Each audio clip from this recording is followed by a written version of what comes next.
Hello friends, welcome back to my channel favourite study exam platform. तो friends, आज हम देखेंगे जो सीडीपी का जो होगा पेपर 2 के लिए जो सीटेट में आता है उसके इंपॉर्टेंट क्वेश्चंस को जो प्रीवियस ईयर में आते हैं उसको सॉल्व करेंगे। तो आज हम 2019 का जो जुलाई का पेपर है वो सॉल्व करेंगे। दिसंबर का पेपर उन्होंने सॉल्व कर लिया था, वो आप मेरी प्लेलिस्ट में देख सकते हैं। और अगर चैनल पे नए हो तो चैनल को लाइक शेयर सब्सक्राइब करिएगा। तो स्टार्ट करते हैं अपना आज का सेशन। 2019 का पेपर, आइए देखते हैं पहला क्वेश्चन क्या दे रखा है। तो स्टार्ट करते हैं। लिखा हुआ है क्वेश्चन, निम्नलिखित वर्णन को पढ़िए तथा कोवल व नैतिक तर्क की अवस्था को पहचानिए। तो क्या दे रखा है, आइए समझते हैं।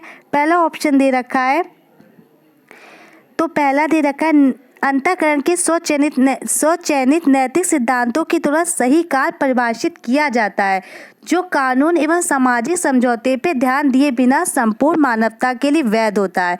तो क्या इसका राइट आंसर हो जाएगा यंत्रीय उद्देश्य अभिविन्यास, या सामाजिक अनुबंधन, या सामाजिक क्रम व्यवस्था, या सार्वभौम नैतिक सिद्धांत अभिविन्यास।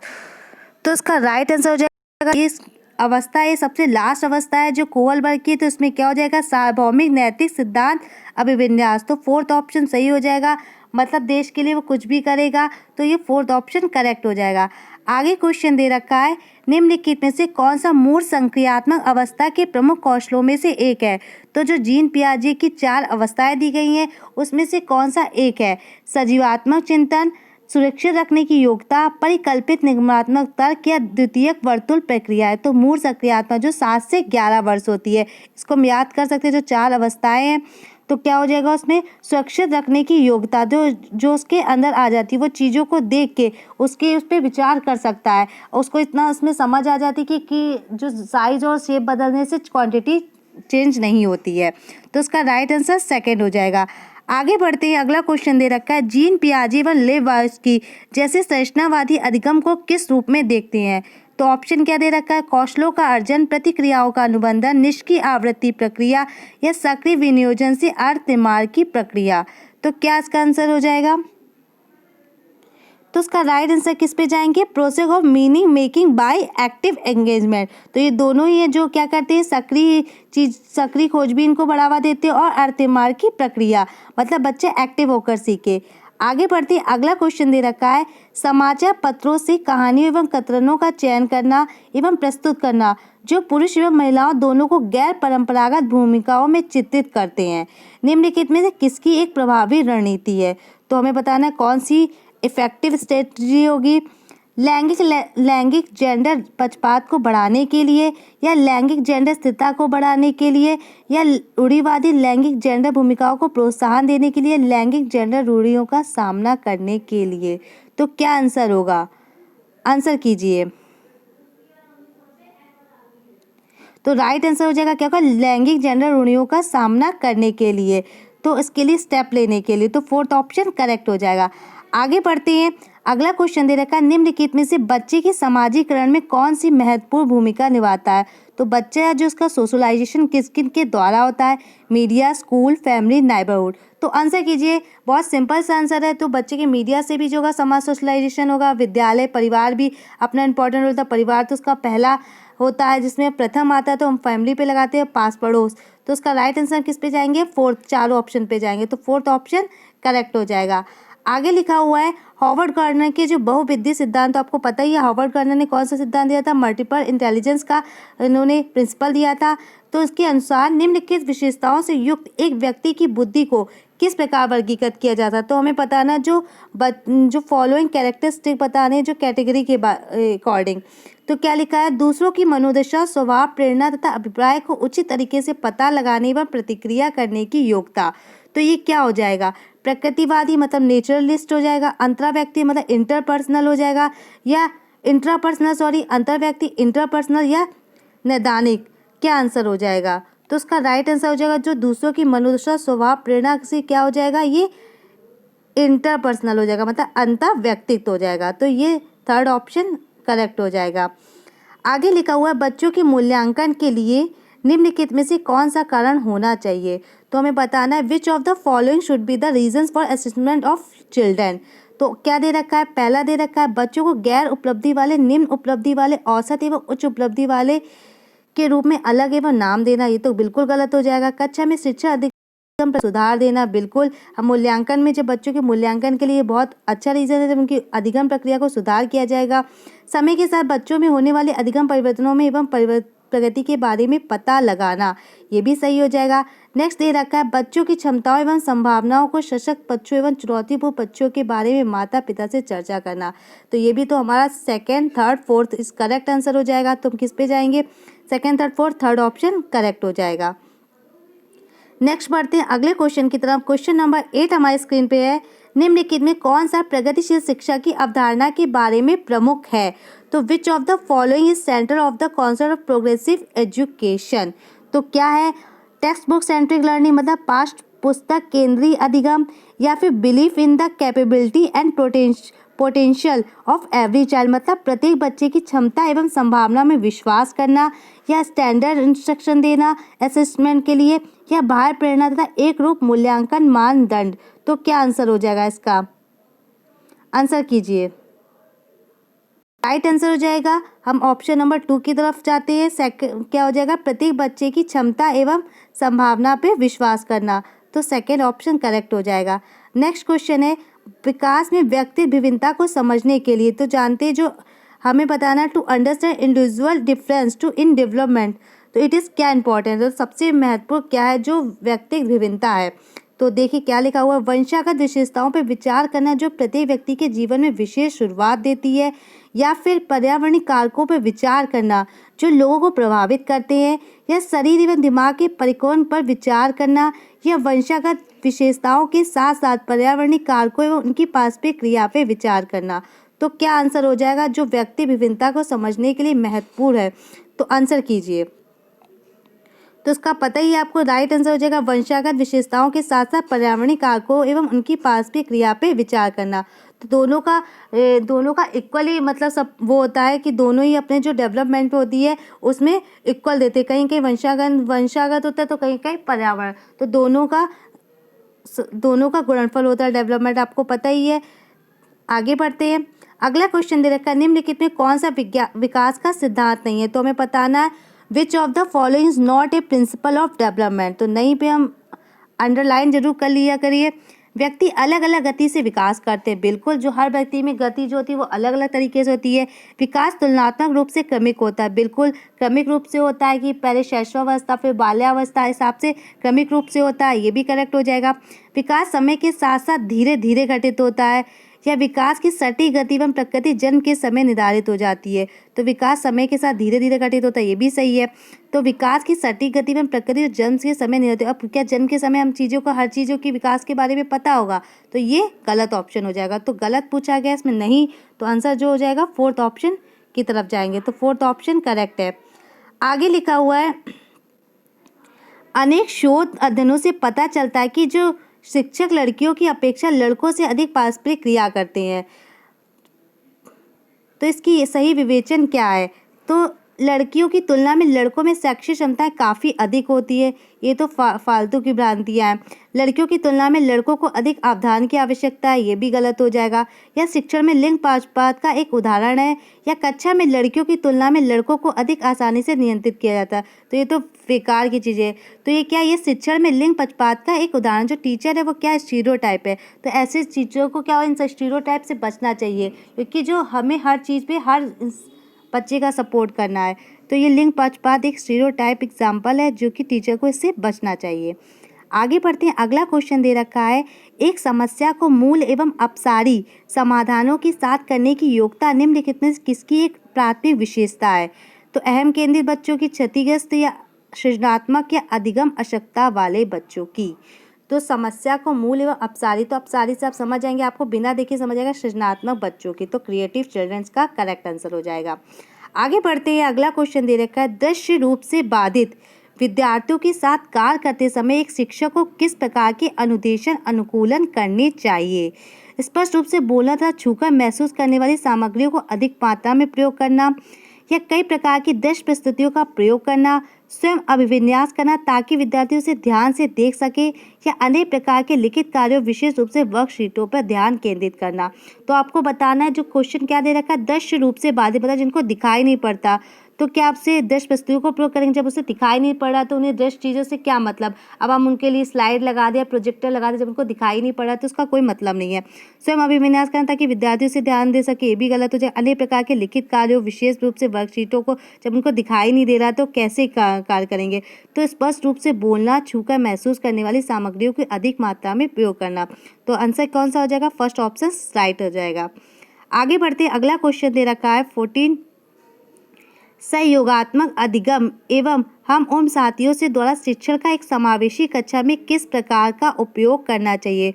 तो बताना है कोऑपरेटिव जो लर्निंग एंड पीयर ट्यूटरिंग जो होती है इन एंड इंक्लूसिव जो क्लासरूम में, तो क्या उसको सक्रिय रूप से आगे बढ़ाना चाहिए, मतलब उसे एक्टिवली चाहिए, या सक्रिय रूप से हतोत्साहित करना चाहिए, मतलब डिस्करेज करना चाहिए, या कभी कभी प्रयोग करना चाहिए, शुड बी ओकेजनली यूज्ड करना चाहिए, प्रयोग नहीं करना चाहिए, मतलब नॉट टू बी यूज्ड। तो क्या इसका आंसर हो जाएगा। तो सहयोगात्मक अधिगम में जो हम उन साथियों के द्वारा जो शिक्षण होगा उसको क्या करना चाहिए, सक्रिय रूप से आगे बढ़ाना चाहिए, जिससे बच्चा, आपको पता है सहयोग से, पीयर से और एक्टिव करके डिबेट करके इन सब चीज़ों से बच्चा जो लर्निंग और बेटर कर सकता है, तो इससे ये लर्निंग में यूजफुल होंगे। तो पहला ऑप्शन करेक्ट हो जाएगा। आगे अगला क्वेश्चन दे रखा है, निम्नलिखित में से कौन सा समावेशी कक्षा में सबसे अधिक महत्वपूर्ण है। तो क्या है, एक रूप निर्देश, मतलब यूनिफॉर्म इंस्ट्रक्शन, मानकीकृत परीक्षण या स्टैंडर्डाइज्ड टेस्टिंग, या प्रतियोगी अधिगम को बढ़ावा देना, मतलब प्रमोटिंग कॉम्पिटेटिव जो लर्निंग होती है उसको, या विशिष्ट शिक्षा योजना, मतलब इंडिविजुअल जो एजुकेशन प्लान होता है उसको बढ़ावा देना। तो क्या हो जाएगा, जो समावेशी कक्षा, तो आपको पता ही है समावेशी कक्षा क्या होती है, समान रूप से जिसमें समान सब बच्चों को एक समान मान के और समान रूप से शिक्षा दी जाए, कुछ एक्स्ट्रा एफर्ट करके सबको शिक्षा दी जाए। तो क्या होगा, विशिष्ट शिक्षा योजना, मतलब कुछ ऐसी एक्स्ट्रा एफर्ट करके जिसमें सभी बच्चों को समान क्लास में एक साथ शिक्षा दे सके। तो हम किसको राइट करेंगे, तो फोर्थ ऑप्शन करेक्ट ऑप्शन। आगे अगला क्वेश्चन दे रखा है 16 क्वेश्चन, अधिगमकर्ताओं एवं उनकी प्राथमिक विशेषताओं के मिलान युग्मों में से निम्नलिखित में से कौन सा सही है। तो क्या दे रखा है, श्रव क्षतिग्रस्त अधिगमकर्ता दृश्य सूचनाओं को समझ नहीं सकते, या पठन अक्षमता अधिगमकर्ता धारा प्रवाह पढ़ने एवं लिखने की कमी है, या जो सृजनात्मक अधिगमकर्ता है वो अति सक्रिय कार्य को पूरा करने में धीमे, या अवधात्मक कमी अधिगमकर्ता उच्च अभिप्रेरणा लंबे समय तक अवधान बनाए रखते हैं। तो क्या होगा, आंसर कीजिए। तो क्या हो जाएगा, तो इसका राइट आंसर हो जाएगा, जो हमें प्राथमिक विशेषता बतानी है तो इसका राइट हो जाएगा पठन अक्षमता अधिगमकर्ता जो होते हैं वो धारा प्रवाह पढ़ने एवं लिखने में कमी होती है, क्योंकि वो क्या करते हैं, वो शौक को वॉच पढ़ते हैं, जब वो पढ़ नहीं पाएंगे तो वो लिख भी नहीं पाएंगे। तो क्या हो जाएगा, इसे डिस्लेक्सिया कहते हैं। Dyslexia learner lack reading and writing frequency. तो वो क्या करते हैं, वो इस शौक को वॉच पढ़ते हैं, तो ये उनकी, जब वो पढ़ नहीं पाते तो वो लिखते भी गलत है। तो इसका राइट आंसर क्या हो जाएगा, सेकंड ऑप्शन करेक्ट हो जाएगा।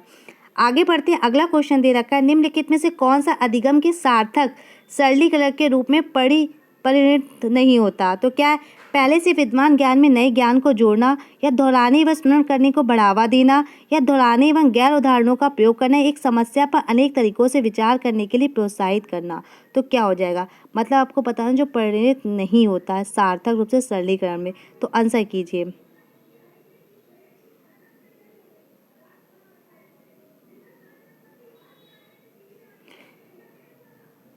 तो इसका राइट आंसर है उदाहरणों एवं गैर उदाहरणों का प्रयोग करना, जो कि गलत हो जाएगा। तो राइट आंसर थर्ड हो जाएगा।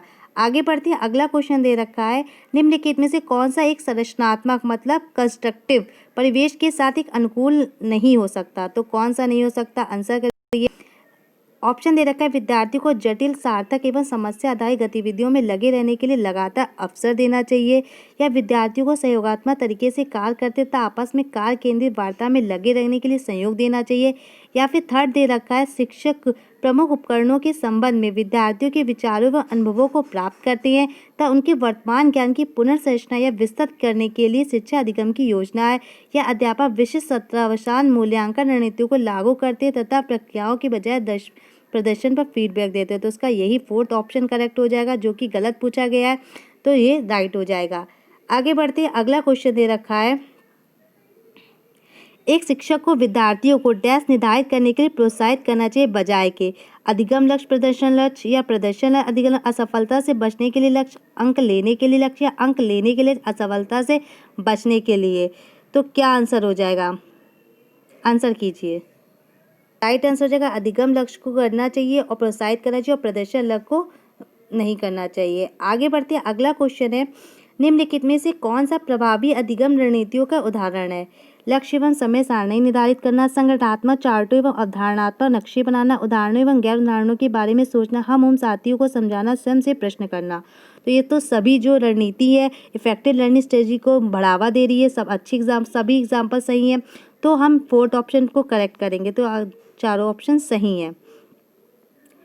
आगे बढ़ते हैं, अगला क्वेश्चन, एक प्राथमिक कक्षा कक्ष में एक शिक्षक को क्या करना चाहिए? केवल उदाहरण देने चाहिए, केवल गैर उदाहरण देने चाहिए, या उदाहरण में गैर उदाहरण दोनों देने चाहिए, उदाहरण या गैर उदाहरण दोनों नहीं देने चाहिए?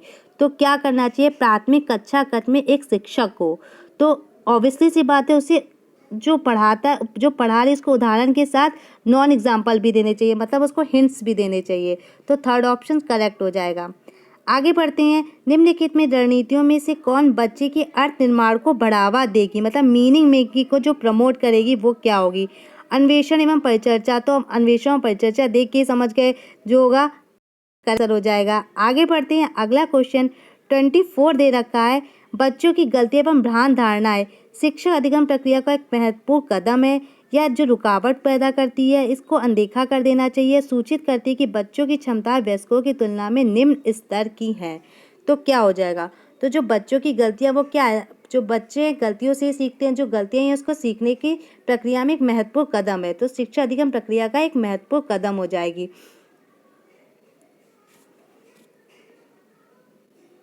आगे बढ़ते हैं, अगला क्वेश्चन दे रखा है, संरचनात्मक ढांचे में बच्चे को किस रूप से देखा जाता है, मतलब कंस्ट्रक्टिव। तो मतलब कंस्ट्रक्टिव मतलब बच्चा नॉलेज को खुद कंस्ट्रक्ट करे, खुद निर्माण करे।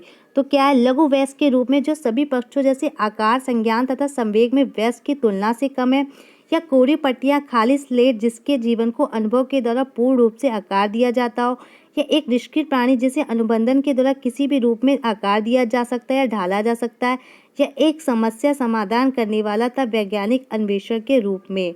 तो संरचनात्मक ढांचे में आप समझ ही गए होंगे, a problem solver and A scientific investigator. तो क्या हो जाएगा? Fourth option is correct option. आगे बढ़ते हैं, अगला क्वेश्चन दे रखा है 26 हमारे स्क्रीन पे, अपनी कक्षा में सहयोगात्मक अधिगम का प्रयोग करते समय एक शिक्षक की भूमिका किस प्रकार की होगी? तो ये टीचर्स रोल बताना है व्हाइल यूजिंग ए कोऑपरेशन लर्निंग इन हर क्लास। तो ऑप्शन दे रखा है, एक मुख्य दर्शक होना तथा बच्चे को जो करना चाहते हैं उन्हें करने देना, या फिर कक्षा को छोड़ देना या बच्चों को स्वयं कार्य करने देना, सहयोगात्मक होना तथा प्रत्येक समूह की निगरानी करना, या फिर उस समय का संयोग करना जिसमें होनहार एवं प्रतिशाली बच्चे हैं। तो क्या करेंगे हम? जब कोऑपरेटिंग लर्निंग को देंगे तो क्या संयोगात्मक होना चाहिए तथा प्रत्येक समूह की हमें निगरानी भी करनी चाहिए। तो third option is correct option. आगे बढ़ते हैं, अगला क्वेश्चन, निम्नलिखित कथनों में से कौन सा विकास एवं अधिगम के बीच संबंध को सही तरीके से सूचित करता है? तो हमें बताना है जो कौन सा रिलेशनशिप है वो डेवलपमेंट एंड लर्निंग जो है वो उसके लिए सही करेक्ट है। विकास एवं अधिगम संबंधित नहीं है, या अधिगम विकास का ध्यान किए बिना घटित होता है, अधिगम की दर विकास की दर से काफ़ी अधिक होती है, या विकास एवं अधिगम अंतर संबंधित और अंतर निर्भर होती है। तो हमें सही बताना है, तो कौन सा करेक्ट हो जाएगा? तो जो विकास और अधिगम है वो क्या अंतर संबंधित भी है और अंतर निर्भर भी होते हैं। तो fourth option is correct answer. आगे लिखा हुआ है, पियाजे के अनुसार विशिष्ट मनोवैज्ञानिक संरचनाएं अनुभव से सही अर्थ निकालने के व्यवस्थित तरीकों को क्या कहते हैं? मानसिक उपकरण, स्कीमा, या प्रतिमान, या मानसिक मैप। तो आपको पता ही है, जो पियाजे के अनुसार विशिष्ट मनोवैज्ञानिक जो संरचना है वो क्या हो जाएंगी? स्कीमा। मतलब जो बच्चे के जो दिमाग में क्या होता है, छोटे छोटे पैकेट के रूप में बच्चे जो अपने होती है जो उसको चीज़ों को स्टोर करके रखते हैं, तो ये स्कीमा इज करेक्ट ऑप्शन। आगे बढ़ते हैं, अगला क्वेश्चन 29 दे रखा है, एक उचित प्रश्न सुझाव के द्वारा बच्चे की समझ को उस बिंदु से बहुत आगे ले जाया जा सकता है जिस पर वह अकेले पहुंच सकती है। निम्नलिखित में से कौन सी संरचना जो है वो उपयुक्त कथन को प्रकाशित करती है? समीपस्थ निकट विकास का क्षेत्र, साम्य धारण, संरक्षण, या बुद्धि। तो हमें बताना है कौन सा जो सुझाव होगा जो बच्ची की समझ को उस बिंदु तक बहुत आगे तक ले जाएगा। तो हमें यहाँ पता ही है वाइगोस्की का कौन सा होगा? जेडपीडी। तो मतलब जोन ऑफ प्रॉक्सिमल डेवलपमेंट, मतलब बच्चे को एक इनडायरेक्ट हेल्प करना। तो क्या हो जाएगा? टेम्परेरी हेल्प करना। तो उसका फर्स्ट ऑप्शन इज करेक्ट हो जाएगा। आगे बढ़ते हैं, लास्ट ऑफ क्वेश्चन है लिव वाइगोस्की के अनुसार आधारभूत मानसिक क्षमताओं को मुख्य रूप से किसके द्वारा उच्चतर संज्ञानात्मक प्रक्रियाओं में बदला जा सकता है? तो अकॉर्डिंग टू लेव वाइगोस्की जो बेसिक मेंटल है उसको किसकी प्रक्रियाओं में बदला जा सकता है। पुरस्कार एवं दंड मतलब रिवॉर्ड या पनिशमेंट, सामाजिक इंस्ट्रक्शन या फिर उद्दीपन, अनुक्रिया, संबंध या फिर एडॉप्शन एंड ऑर्गेनाइजेशन मतलब अनुकूलन एवं संगठन। तो आपको पता है लेव वाइगोस्की के अनुसार सामाजिक पारस्परिक क्रिया के द्वारा उच्चतर संज्ञानात्मक प्रक्रियाओं में बदला जा सकता है। फ्रेंड्स, आज ये हम लोगों ने 34 क्वेश्चंस कर लिए हैं। अगर कोई भी डाउट हो तो कमेंट बॉक्स में ज़रूर पूछिएगा। आई होप आपको वीडियो अच्छा लगा हुआ, कैसा हुआ हो जरा कमेंट करके ज़रूर बताइएगा और वीडियो को ज़्यादा से ज़्यादा लोगों में शेयर ज़रूर करिएगा और चैनल को सब्सक्राइब ज़रूर करिएगा। Thank you for watching. Thank you friends.